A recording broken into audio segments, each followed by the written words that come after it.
കേരളം ഒരു ഭ്രാന്താലയമാണെന്ന് പഴയകാലത്ത് പറഞ്ഞിരുന്നത് ആ തലത്തിലേക്ക് നമ്മുടെ നാട് പോവുകയാണോ എന്ന് ആശങ്കപ്പെടുന്ന സംഭവങ്ങളാണ് കേരളത്തിൽ നിന്ന് ഈയിടെ കേട്ടുകൊണ്ടിരിക്കുന്ന ഓരോ വാർത്തകളും.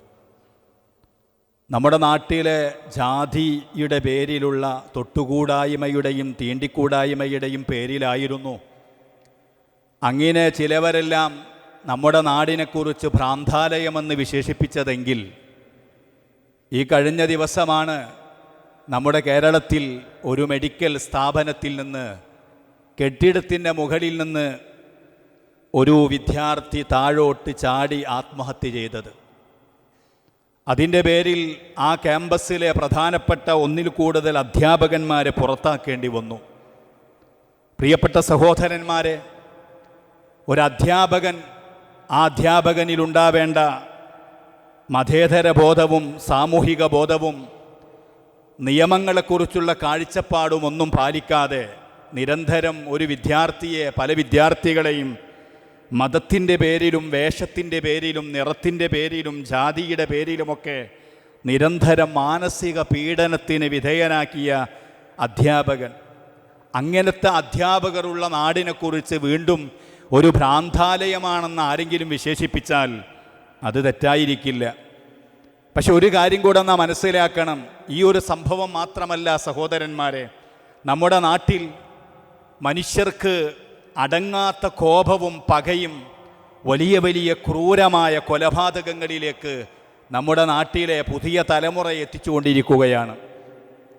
മരിച്ചാലും തീരാത്ത പക, കൊന്നാലും തീരാത്ത പക, ഇഴജന്തുവിനെ തച്ച് കൊന്ന് തീർക്കുന്ന മേനിയോടുകൂടെ ജീവനുള്ള മനുഷ്യനെ, അല്ല സ്വന്തം സഹോദരിയെ, സ്വന്തം സുഹൃത്തിനെ, നമ്മുടെ നാട്ടിലെ മറ്റൊരു തന്നെപ്പോലെ ആത്മാവും ശരീരവും കുടുംബവുമുള്ള മനുഷ്യനെ അതിക്രൂരമായി തച്ചുകൊല്ലുന്ന, അതിക്രൂരമായി കൊന്നു തീർക്കുന്ന, ആ പക ഞാൻ മരിച്ചാലും വേണ്ടിയില്ല, തൻ്റെ പക തീരണമെന്ന മനസ്സോടുകൂടെ ജീവിക്കുന്ന എത്രയെത്ര സംഭവങ്ങളാണ് നമ്മുടെ നാട്ടിൽ കേട്ടുകൊണ്ടിരിക്കുന്നത്, കേരളത്തിൽ നിന്ന് കേട്ടുകൊണ്ടിരിക്കുന്നത്. പ്രിയപ്പെട്ട സഹോദരന്മാരെ, കഴിഞ്ഞ ദിവസമാണല്ലോ കോഴിക്കോട് മൂഴിക്കലിലെ ഒരു സംഭവം നമ്മെ നെട്ടിച്ച് കളഞ്ഞത്.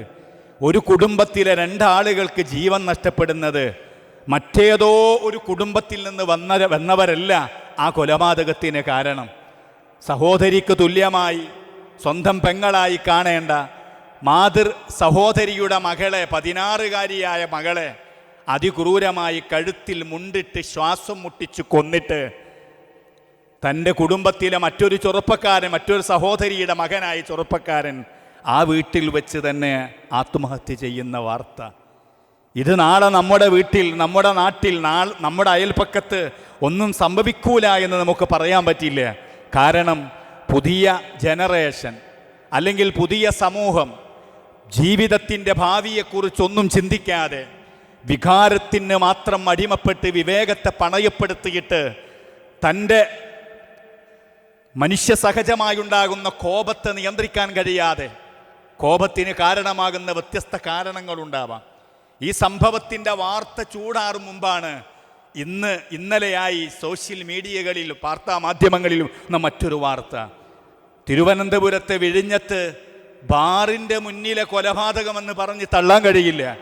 ഒരു പച്ച മനുഷ്യനായ ചെറുപ്പക്കാരനെ ഒരു ജ്യേഷ്ഠനും അനിയനും കൂട്ടുകാരും, പ്രിയപ്പെട്ട സഹോദരന്മാരെ, ചവിട്ടി ആക്രമിച്ച് കൊന്ന് തീർക്കുന്ന കാഴ്ച, ആ കാഴ്ച വീഡിയോയിൽ പകർത്തി 10ഓളം ആളുകൾ ദൃക്സാക്ഷികളാണ് ഈ സംഭവത്തിന്. അതിൽ നിന്ന് ആരും അതിനെ തടുക്കാൻ വന്നില്ല. തടുക്കാൻ വന്ന ഒരുത്തനെയാണ് 2 ആളുകൾ തമ്മിൽ, അച്ചുവും അതുപോലെ തന്നെ ഷാനും തമ്മിലുള്ള സംഘർഷത്തെ ലഘൂകരിക്കാൻ വന്ന മറ്റൊരാളെയാണ്, സുമൻ എന്ന് പറയുന്ന ചെറുപ്പക്കാരനെയാണ് അവസാനം ഈ അച്ചു തൻ്റെ സഹോദരൻ അനിയനെ വിളിച്ചു വരുത്തുകയാണ് ഫോണിൽ. ആ സഹോദരനും കൂടെ വന്നപ്പോൾ ആ സഹോദരനക്ക് ദേഷ്യം കൂടുകയാണ്, കോപം കൂടുകയാണ്. ജ്യേഷ്ഠൻ ഒരു പക്ഷേ മദ്യം ഉപയോഗിച്ചിട്ടുണ്ട്, അത് ശരിയാണ്. ആ മദ്യം ഉപയോഗിച്ച ജ്യേഷ്ഠൻ്റെ ചുണ്ടിൽ നിന്ന് രക്തമൊലിക്കുന്നുണ്ട്. കാരണം ആ ജ്യേഷ്ഠനും മറ്റൊരാളും സംഘർഷത്തിൽ ഏർപ്പെട്ടപ്പോൾ അവരെ പിടിച്ചു മാറ്റാൻ വന്ന സുമനെ വീണ്ടും ജ്യേഷ്ഠൻ ആക്രമിക്കുമ്പോഴുണ്ടായ പരിക്കാണത്. ആ പരിക്ക് ചൂണ്ടിക്കാട്ടിയിട്ട് ആ അനുജൻ എൻ്റെ ബ്ലഡാണിവൻ, അവൻ്റെ ബ്ലഡാണ് പുറത്തേക്ക് വരുന്നതെന്ന് പറഞ്ഞ് കൊല്ലടാ എന്ന് പറഞ്ഞ് ചവിട്ടി ചവിട്ടി ചവിട്ടി കൊന്നു. പോസ്റ്റ്മോർട്ടം റിപ്പോർട്ട് എന്താണ്? ഭാര്യയല്ലേ ഹൃദയത്തിലേക്ക് തുളച്ചു കയറി ബ്ലഡ് വാർന്നിരിക്കുന്നു ശരീരത്തിൻ്റെ ആന്തരിക ഭാഗങ്ങളിൽ. ഞാൻ പറയുന്നത് പ്രിയപ്പെട്ട സഹോദരന്മാരെ, ആരാണിവിടെ വില്ലൻ? ഇത് നമ്മൾ മനസ്സിലാക്കണം. ഇതുപോലത്തെ എത്രയെത്ര സംഭവങ്ങളാണ്. ഒരു മാസത്തിൻ്റെ മുമ്പാണ് പച്ചാപ്പകല് ഗുണ്ടാ നേതാവിനെയാണ് കൊല്ലുന്നത്. പക്ഷേ പകയാണ് പ്രശ്നം. പക, തീരാത്ത പകക്ക് കാരണമുണ്ടാവും.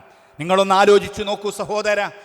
മനുഷ്യ സഹജമാണ് ദേഷ്യം വരിക എന്ന് പറയുന്നത്. ദേഷ്യത്തിന് കാരണമാകുന്ന കാരണങ്ങൾ സൃഷ്ടിക്കാതിരിക്കുക എന്നത് വളരെ പ്രധാനപ്പെട്ടൊരു കാര്യമാണ്. ദേഷ്യം വരുമ്പോൾ അതിനെ നിയന്ത്രിക്കുക എന്നത് വളരെ പ്രധാനപ്പെട്ടൊരു കാര്യമാണ്. നോക്കൂ നിങ്ങൾ, കോഴിക്കോട് മൂഴിക്കലിൽ ആ സംഭവത്തെ കേട്ടതനുസരിച്ച് നമുക്ക് മനസ്സിലാവുന്നത് എന്താണ്? ഒരു വീട്ടിൽ താമസിച്ച ഒരു കുടുംബത്തിലെ 2 സഹോദരിമാരുടെ ആണും പെണ്ണുമായ മക്കൾ ആ ആണിൽ നിന്നുണ്ടായ ചില ദുശ്ശീലങ്ങളും ദുസ്വഭാവങ്ങളും ചൂണ്ടിക്കാണിക്കുകയോ തിരുത്തുകയോ അതിൻ്റെ ഭാഗമായ ആ വീട്ടിൽ നിന്ന് മറ്റൊരു വീട്ടിലേക്ക് പോകേണ്ടി വരികയോ ചെയ്തതാണ്. അതിൻ്റെ ന്യായവും അന്യായവും അവിടെ സംഭവിച്ചത് എന്ത് എന്നതിലേക്കൊന്നും പോകുന്നില്ല. പക്ഷേ തന്നിൽ നിന്നുണ്ടായ ന്യായീകരിക്കാൻ പറ്റാത്ത ഒരു തെറ്റായ കാര്യത്തിനെ തിരുത്താൻ ശ്രമിച്ചവരോട് ആ ചെറുപ്പക്കാരൻ വെച്ചുപുലർത്തിയ ശത്രുതയാണ്, കോപമാണ്, അല്ലെങ്കിൽ പകയാണ്. അവസാനം അർദ്ധരാത്രിക്ക് ശേഷം ഡ്യൂപ്ലിക്കേറ്റ് ചാവിയുമായി വന്ന് വീട് തുറന്ന് മുകളിൽ കയറി പെൺകുട്ടിയുടെ റൂമിൽ കയറി ആ പെൺകുട്ടിയുടെ കഴുത്തിൽ മുണ്ടിട്ട് മുറക്കി ശ്വാസം മുട്ടിച്ചു കൊന്ന് വേവലാതിയോടെ നിൽക്കുന്നവനെ കണ്ട് വലിയുമ്മ വന്നപ്പോഴാണ് ആ വലിയുമ്മ അവൻ ആ റൂമിൽ തന്നെ അടച്ചിട്ട് വാതിൽ ലോക്ക് ചെയ്തപ്പോഴാണ് ആത്മഹത്യ നടക്കുന്നത്. ഇതാണ് നമുക്ക് കിട്ടിയ വിവരം. ഞാൻ പറയുന്നത് ഇവിടെ പ്രശ്നം എന്താണ്? പകയാണ്. പക്ഷെ ആ പകയുടെ അനന്തരഫലം എന്താണ്? ഒരു കുടുംബത്തിലെ 2 ആൾ കൊല്ലപ്പെട്ടു. അതേസമയത്ത് ആ പക വെച്ചു പുലർത്തിയവൻ എന്ത് നേടിയെന്നൊരു ചോദ്യമുണ്ട്. ആ ചോദ്യം വളരെ പ്രസക്തമാണ്. നോക്കൂ നിങ്ങൾ, ഈ ബാറിൻ്റെ മുന്നിൽ ഒരു യുവാവിനെ അതിക്രൂരമായി കൊന്ന ജ്യേഷ്ഠൻ ആക്രമിച്ച് കൊല്ലുമ്പോൾ അനിയനെ സഹായത്തിന് വിളിക്കുമ്പോൾ ആ അനിയനിക്കെങ്കിലും ഇത് തെറ്റാണ്, ഇത് ശരിയല്ല, ഇതിൻ്റെ ഫലം അനന്തര ദുരന്തം വലുതാണെന്ന് മനസ്സിലാക്കുന്നതിന് പകരം അവനും കൂടെ കോപിയാവുക, ദേഷ്യം വർദ്ധിക്കുകയാണ്. പ്രിയപ്പെട്ട സഹോദരന്മാരെ, ഇവിടെയാണ് ഇത് കേവലം ഈ സംഭവത്തിൽ മാത്രമല്ല, ഏത് സംഭവത്തിലും നമുക്ക് കാണാൻ കഴിയും. ഞാനും നിങ്ങളുമൊക്കെ അങ്ങനെയാണ്. കോപത്തെക്കുറിച്ച് വിശുദ്ധ ഖുർആനും അള്ളാഹുവിൻ്റെ ഹബീബ് സയ്യിദുനാ മുഹമ്മദുർ റസൂലുള്ളാഹി തിരുനബി സല്ലല്ലാഹു അലൈഹി വസല്ലം നിങ്ങളും പറയുന്നുണ്ട്. നോക്കൂ, ഒരനിയനും ജ്യേഷ്ഠനും ഇന്ന് ജയിലിലാണ്. ജയിലിൽ വെച്ചവർ കരയുന്നുണ്ട്. കാരണം ജീവിതം കഴിഞ്ഞു, ജീവിതം അവസാനിച്ചു. മറ്റൊരുത്തൻ കൊല്ലപ്പെട്ട അവൻ അവസാനിച്ചപ്പോഴും സത്യത്തിൽ അതിൽ പ്രതികളായവരുടെ ജീവിതവും ഭാവിയും ഇനി ഇരുളടഞ്ഞതാവുകയാണ്. എന്തിൻ്റെ കാരണം കൊണ്ടാണത്? കോപത്തെ നിയന്ത്രിക്കാത്തതിൻ്റെ പ്രശ്നമാണ്. ക്യാമ്പസുകളിൽ, ഹോസ്റ്റലുകളിൽ വിദ്യാർത്ഥികൾ തമ്മിൽ പലപ്പോഴും സംഘർഷങ്ങൾ ഉണ്ടാവാറുണ്ട്, അപകടങ്ങൾ സംഭവിക്കാറുണ്ട്. എന്താ കാരണം? വിദ്യാർത്ഥികൾക്കിടയിലുണ്ടാകുന്ന കോപം നിയന്ത്രിക്കപ്പെടണം. നോക്കൂ, വിശുദ്ധ ഖുർആനിൽ എത്രയിടങ്ങളിലാണ് അല്ലാഹു തആല നമ്മെ പഠിപ്പിക്കുന്നത്. മുഅ്മിനിന്റെ വിശേഷണം എന്താണ്? വഇദാ മാ ഗളിബൂഹും യഗ്ഫിറൂൻ. കോപം വരുമ്പോൾ അവർ പൊറുക്കും, അതിനെ നിയന്ത്രിക്കാൻ ശ്രമിക്കും. മറ്റൊരു ആയത്തിൽ അല്ലാഹു പഠിപ്പിക്കുന്നുണ്ട്, അല്ലദീന യുൻഫിഖൂന ഫിസ്സറാഇ വല്ലറാഇ വൽകാളിമീനൽ ഗൈള വൽആഫീന അനിന്നാസി വല്ലാഹു യുഹിബ്ബുൽ മുഹ്സിനീൻ. അല്ലാഹുവിൻ്റെ വിശുദ്ധ ഖുർആൻ പറയുന്നത് എന്താണ്? ഒരു മുഅ്മിനായ മനുഷ്യന്റെ വിശേഷണം വിശദീകരിക്കുന്നു. സന്തോഷഘട്ടത്തിലും പ്രയാസഘട്ടത്തിലും ചെലവഴിക്കുന്നവനാണ് മുഅ്മിൻ. വൽകാളിമീനൽ ഗൈള. ഗൈൾ എന്ന് പറഞ്ഞാൽ കേവലം കോപമല്ല, അങ്ങേയറ്റത്തെ ശക്തമായ കോപം വരുമ്പോൾ ആ കോപത്തെ നിയന്ത്രിക്കുന്നവനാണ് യഥാർത്ഥ മുഅ്മിൻ. കോപത്തെ നിയന്ത്രിക്കുന്നവനാണ്. വൽ ആഫീന അനിന്നാസ്. ജനങ്ങൾക്ക് അഫ്വ് ചെയ്യുന്ന ആളാണ്. വല്ലാഹു യുഹിബ്ബുൽ മുഹ്സിനീൻ. അല്ലാഹു നന്മ ചെയ്യുന്നവരെ ഇഷ്ടം വെക്കുകയാണ്. മഹാനായ ഹബീബായ സയ്യിദുനാ മുഹമ്മദുർ റസൂലുള്ളാഹി തിരുനബിയുടെ മുന്നിൽ വന്നിട്ട് ഒരാൾ ചോദിക്കുന്നുണ്ട്, അല്ലയോ പ്രവാചകരെ, എനിക്ക് എന്തെങ്കിലും ഒന്ന് പറഞ്ഞു തരോ? എൻ്റെ ജീവിതത്തിന് എന്നും ഗുണകരമാകുന്നൊരു കാര്യം പറഞ്ഞു തരോ? കൂടുതലൊന്നും പറയണ്ട, കാരണം അതൊന്നും ഓർമ്മിച്ച് വെക്കാനുള്ള ബുദ്ധി എനിക്കില്ല, കുറച്ച് പറഞ്ഞു തന്നാൽ മതി. ആ സമയത്ത് അള്ളാഹുവിൻ്റെ പ്രവാചകർ പറഞ്ഞു, ലാ തഗ്ളബ്, ദേഷ്യം പിടിക്കരുത്. വീണ്ടും ഇതേ ചോദ്യം ചോദിച്ചു, ലാ തഗ്ളബ്, ദേഷ്യം പിടിക്കരുത്. വീണ്ടും ഇതേ ചോദ്യം ചോദിച്ചു, ലാ തഗ്ളബ്, ദേഷ്യം പിടിക്കരുത്. മറ്റൊരു ഹദീസിൽ അള്ളാഹുവിന്റെ പ്രവാചകർ പറയുന്നുണ്ട്, ഇന്നമശ്ശദീദു, ആരാണ് ധീരൻ, ആരാണ് ശക്തിയുള്ള ആള്? അള്ളാഹുവിന്റെ പ്രവാചകർ പറയുന്നുണ്ട്, ലൈസ ശദീദു ബിസ്സുറഅ, കായിക ബലം പ്രകടിപ്പിച്ച് മറ്റൊരുത്തനെ മുഷ്ടി കൊണ്ട് തോൽപ്പിക്കുന്നവനല്ല യഥാർത്ഥത്തിൽ ശക്തിയുള്ളവനും കായിക ബലമുള്ളവനും.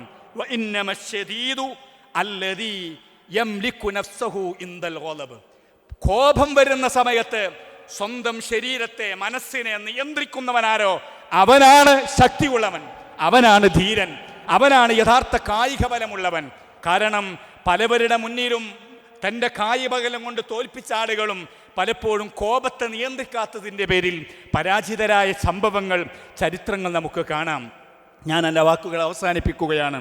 അതുകൊണ്ട് സഹോദര, കേരളം നമ്മുടെ നാട് ഭ്രാന്താലയമാകുന്നതിന് സമാനമായ സാഹചര്യങ്ങൾ ഒരുങ്ങുമ്പോൾ ഏത് സംഭവങ്ങളുടെ പിന്നിലും ലഹരിയുടെ ഒരു ഫലം നമുക്ക് കാണാൻ കഴിയും.